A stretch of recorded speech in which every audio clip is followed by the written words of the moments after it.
Good evening, my name is Andrew, and I'm going to be interviewing my mom, Stephanie. So, before we get started into what she does in her line of work, I'm going to have to ask her a couple questions about herself. So, first of all, where are you from? I am from Sacramento, California. How long did you live there for before you came to Illinois? 27 or 8 years. It's a lot of years. How long have you lived in Bloomington for? 17 years. It's also a lot of years. So, let's get into your line of work. So, where do you work, first of all? I work at State Farm. How long have you been at State Farm for? Almost 23 years. That's a lot of years. Yes, it is. Who or what made you start working at State Farm? When I graduated from college, I kind of wanted to be a teacher, but I didn't want to go on. In California, you have to go on for an extra 2 years to get your teaching credential, and I was tired of going to school. So I was working at a State Farm agent's office during college, and that was kind of just a natural transition. So at what point in your job did you have to move from California to Illinois? So it was probably about 6 or 7 years in. Your dad and I, it was really, really expensive to live out in California, and the housing market was crazy in 2007 or 2005 to 2007. So we just decided we wanted to move to Bloomington. It was a lot cheaper, and we liked the environment here. So been here ever since. So when you're at your job, or what specifically made you go into this job? The job that I'm currently in, I love because I told you before, I kind of wanted to be a teacher. And the role that I'm in, my whole area is responsible for training. So it is kind of a best of both worlds. I get to work in the learning space, and really when I heard about the job, it was really interesting to me, and that's why I posted for it. So is the favorite part of your job the employee teaching aspect of it? Or what would you say your favorite part of your job is? I love the whole theory of learning, and I think it's really fascinating when you're talking about teaching adults. So that's probably part of my favorite. I love my employees, but I truly, everything about my job I really like. So what does a typical day look like for you? Are you going to the office every day? What do you think it will look like in the future? How do you think that's going to be changing?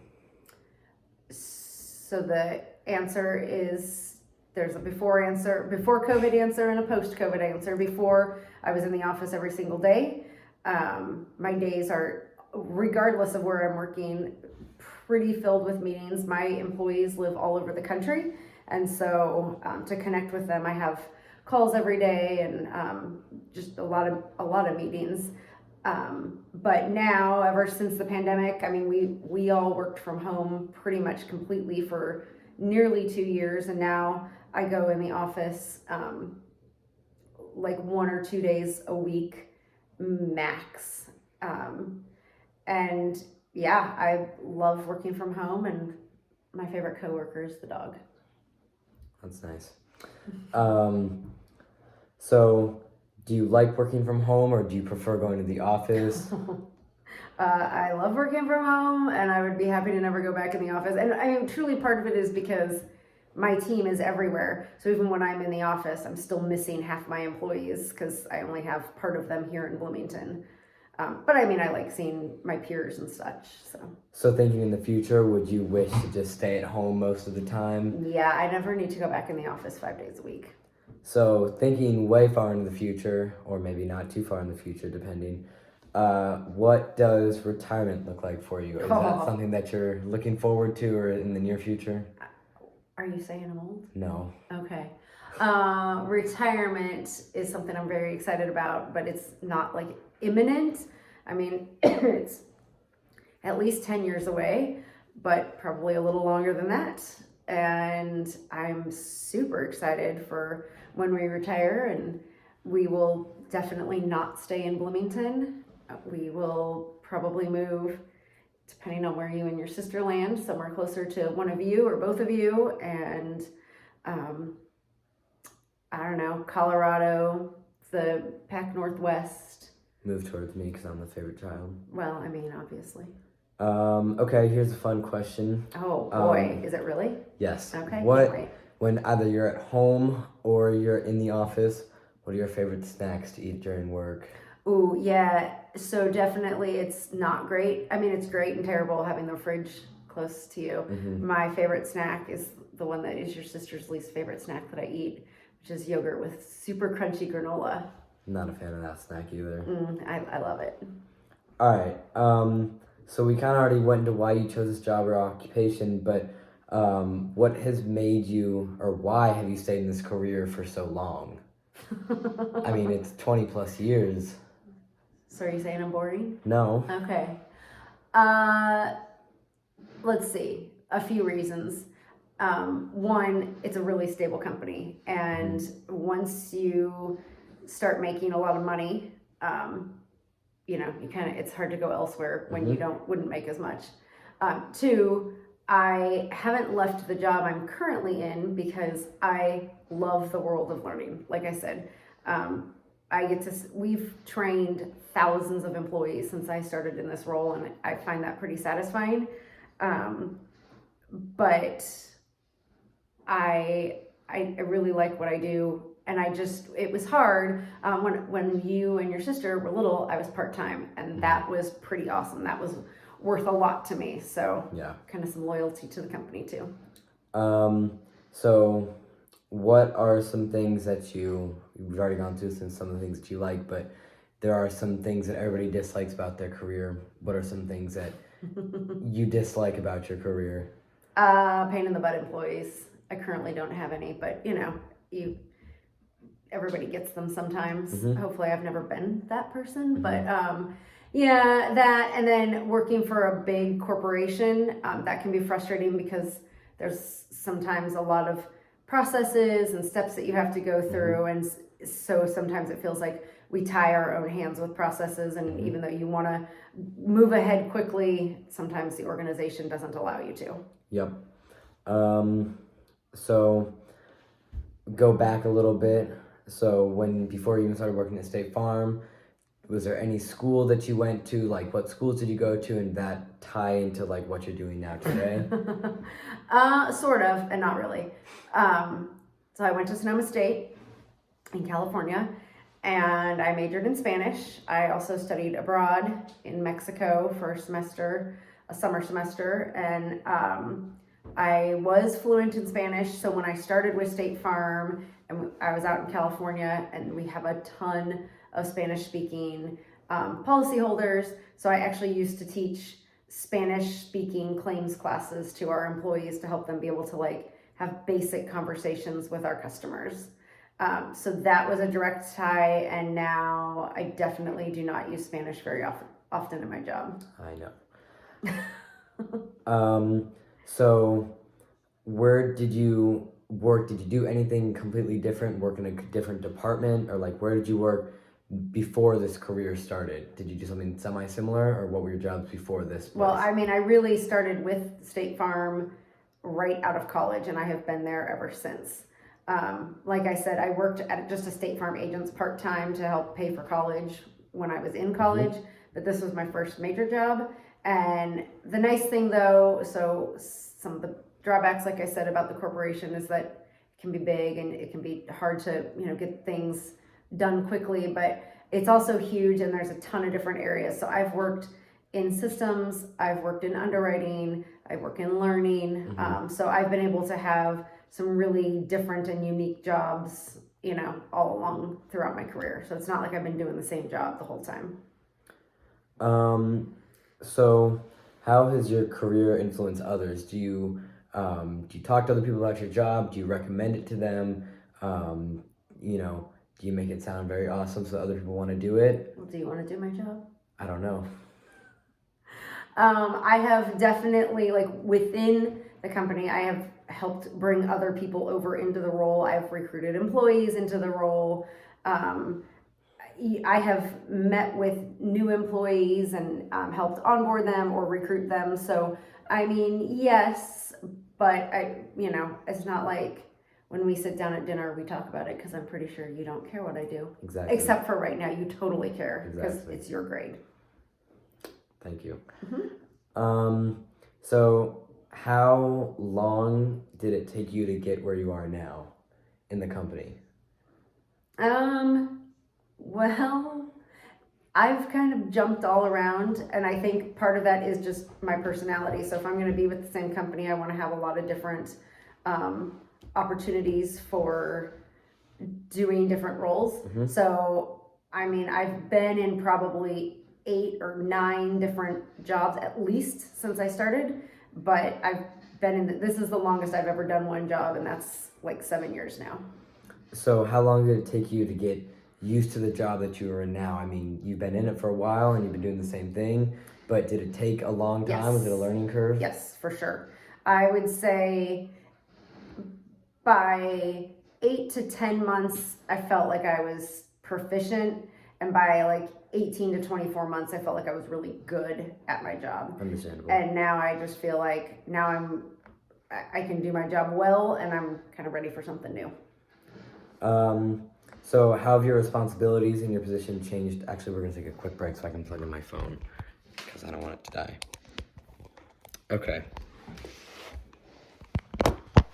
So, how has your responsibilities, your positions changed or moved over time?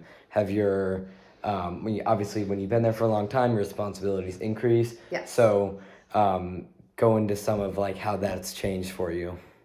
Yeah, so when I started, I was an underwriter, like an entry-level employee. And then I worked my way up and into more lead roles, and now I'm like a manager. I have analysts that report to me. So over time, I've gotten promotions that I had to interview for and work for. And then within the role, I would just say I have a lot of influential skills, and so even within my role, I'm kind of a leader within my peers. So would you plan on keep moving, or how do you plan on like moving forward, keep moving up, stay where you are? Are you comfortable where you are?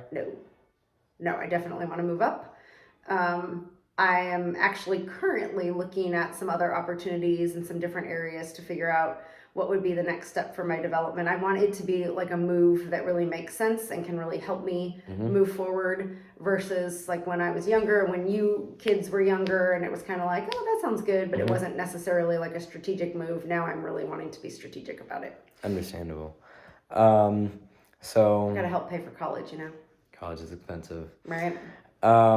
So obviously we have a family. I have a sister and I have my dad. So how has how has this job like affected family, anything like that? Obviously, we have family that live out of state and pretty far away, but how has this job affected that? Well, I mean, we're here because of, technically Dad's job is the one that moved us here, but we both wanted to come here. So that immediately it took us out of California, where all of our family still is, and the office that Dad and I worked for out in California, it's now gone. So we, regardless of whether we had moved to Bloomington or not, we would not probably, if we'd stayed with State Farm, we would not be in California right now. But I mean, I mentioned earlier, I got to be part-time for like 7 years when you guys were little, and that was awesome. I wouldn't ever trade that for anything. So I feel like it gave me that flexibility to be a mom, but also never stop working. And I think it's important to work. I think it's important for kids to see that their parents can both, have a good career. And So how do you think this job will change in the future? There's always been like, you always hear about people's jobs getting moved or getting transported, anything like that. How do you think that's going to change? Do you think that will change, or do you think it will stay the same? No, ours is changing as we speak. So we right now are rolling out a whole new system for how we like service all of our policies, and that's going to take a lot of manual work away. And so in the future, I don't think there's going to be a need for nearly as many people as there is right now, because the system's going to be able to handle a lot of it. So, like, it's important to really have a growth mindset and figure out, like, how can I make a difference in the future, and how can I be doing things to make myself more relevant, no matter what the job is in the future. So, as you said, like making yourself, better. How can I be helping? Where do you think for yourself you have room for advancement? And then in your job title as a whole, how would you change it, or how would you like better that job title and like just to do more and help others more? Okay. How would you? Where do you think you have room for advancement? I mean, there are going to be a lot of retirements coming up, so there's going to be naturally some positions that open up. And no matter what the position is, the responsibilities will evolve as we continue to modernize our systems. I think I have opportunity for advancement in the department I'm in, but I think there's also opportunity in some other areas that I could move over to and have an impact there as well. And there was something else you asked, but I forgot. Like as your department, is your department changing? Is it advancing? Something like that? Yes. So with the technology piece for sure. And then another, it's not a change, but it's just different than how we've done things. And I'm sure you've heard this when you get to be at home. But we've really started talking about diversity and inclusion at work. And so that's been a huge change that I've gotten to lead for our department, is just trying to influence and have those conversations with all of our employees. So what do you do to like help with diversity and inclusion? So I find a lot of articles on every single topic, diversity and inclusion under the sun, whether it's critical race theory or segregation laws, disability awareness, whatnot. Better educating. Absolutely trying to educate. I create conversation starters for leaders who don't feel as comfortable talking with their employees, just to help them like become more comfortable and have conversations that are impactful to everybody. So you're a team manager, so you do a lot of manager stuff. You lead a team. I do. So what are some team things that you do? How do you, make work fun, but also serious, keep everybody on track, but still, making sure that everybody is included, make it fun, all that kind of stuff. So that is, I know it seems obvious, like that should be like something that every leader does, but it's not, because I think it's easy to get like bogged down in your job, or you're busy or whatnot. But like I told you, half of my team is not anywhere within 1,000 miles of me. So I'm really intentional about one day a week, we have just 30 minutes on our calendar where it's optional. If you're busy, you don't have to come, but we rotate every week what the topic is, and it can be absolutely anything. I mean, it does not have to be work related. The whole idea is for it to be some sort of team building and connecting, because I truly believe that giving up 30 minutes in a week to build those relationships and have that better connection with your peers makes you a more productive employee, and makes the people more excited to get to work because they feel more empowered. And we're really big in our team. We use video a lot, not all the time, because like people that are like, I use video all the time because I want to connect. Well, sometimes you just want to have your hair in a bun, like I kind of look right now. But like we just try and find ways to really connect, and I make sure that when I'm meeting one-on-one with my employees, that I'm talking to them about like what's going on just in their life, that it's not all work all the time, because we're all people outside of work as well. Yeah. So with those team meetings, usually how many people are on your team? I mean, how many people are you, talking to the daily, managing on the daily, all that kind of stuff?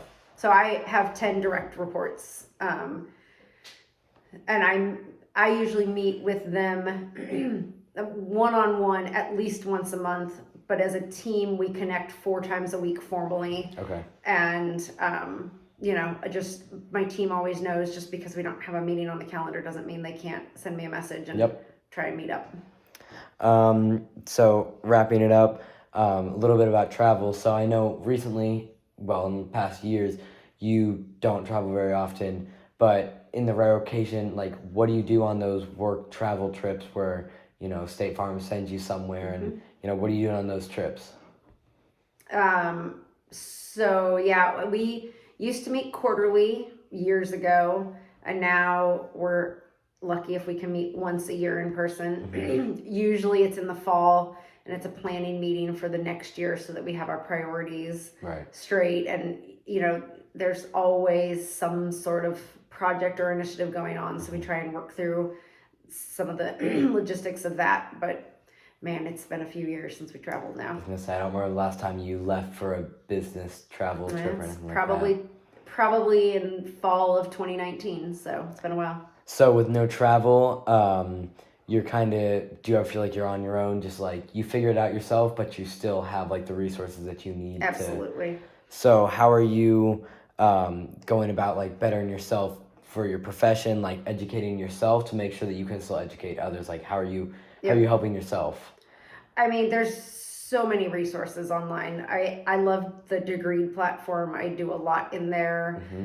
We have leadership programs, like I'm part of a leadership development program where I've gotten to take advantage of like individual coaching sessions with like an external coach and some other group leadership coaching. I read a ton just of books on my own.